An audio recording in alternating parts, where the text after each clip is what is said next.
మట్టి లేని రాతి నేల అంటే క్రింద రాళ్లే ఉంటాయి, పై పైన కొంచెం మట్టి పరచబడి ఉంటుంది. అదేంటంటే ఆశ ఉంటుంది, ఆసక్తి ఉంటుంది. కానీ లోపల ఏమున్నాయి అంటే రాళ్ళు ఉన్నాయి. కాబట్టి ఎంత అమూల్యమైన వాక్యమైనా, ఎంత పరిశుద్ధమైన వాక్యమో, ఎంత బలమైన దేవుని వాక్యము విత్తబడుతున్నా కానీ ఆ విత్తినటువంటిది మన్నుంది కాబట్టి, కొంచెం ఆసక్తి ఉంది కాబట్టి ఈ ఆసక్తిని బట్టి కొద్దిగా మొలుస్తుందట. అంటే కొన్ని రోజులు గుర్తుంటాయట, కొంచెం సమయం గుర్తుపెట్టుకుంటారట. ఆ ప్రకారంగా జీవించాలి. ఈరోజు చాలా బలంగా చెప్పారు దేవుని వాక్యం.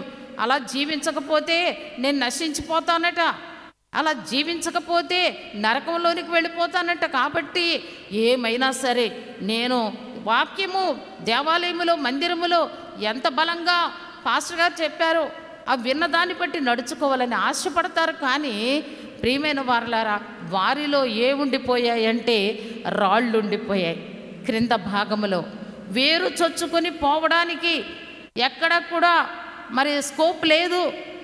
దాని వేర్లు లోపలికి దిగకుండా రాళ్ళుండిపోయాయి. అంటే ఈ రాయి అనే దాన్ని దేనికి సూచనగా ఉన్నదంటే కఠినత్వం. రాయి అనగానే ఎలా ఉంటుంది? గట్టిగా ఉంటుంది.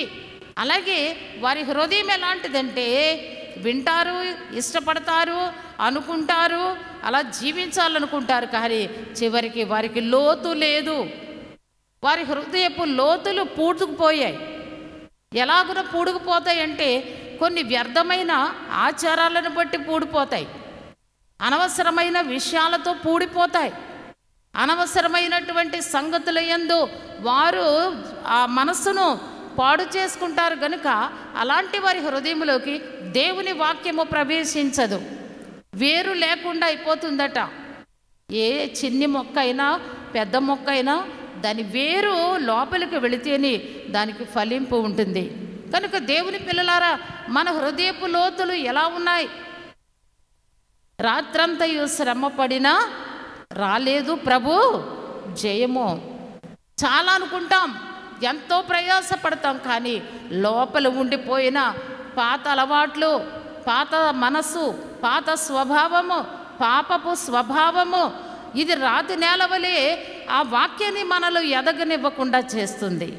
అందుకే మనం ఎంత పరిశుద్ధంగా జీవించాలన్నా ఆ పరిశుద్ధత మనలోనికి రాకుండా చేయడానికి కారణం ఏమై ఉన్నదంటే మన పాత స్థితి, పాత అలవాట్లు, పాపపు అలవాట్లు, మానుకోలేనటువంటి చెడు అలవాట్లు, దుర్భరమైనటువంటి అసహ్యకరమైన ఆలోచనలు అవన్నీ కూడా లోపల రాయివలి ఉండిపోయినవి. గనుక ఈ వాక్యము వారిలో ఫలించనీయడం లేదని చెప్పి దేవుడు మనకు తెలియజేస్తున్నాడు. వెంటనే మొలుస్తాయట.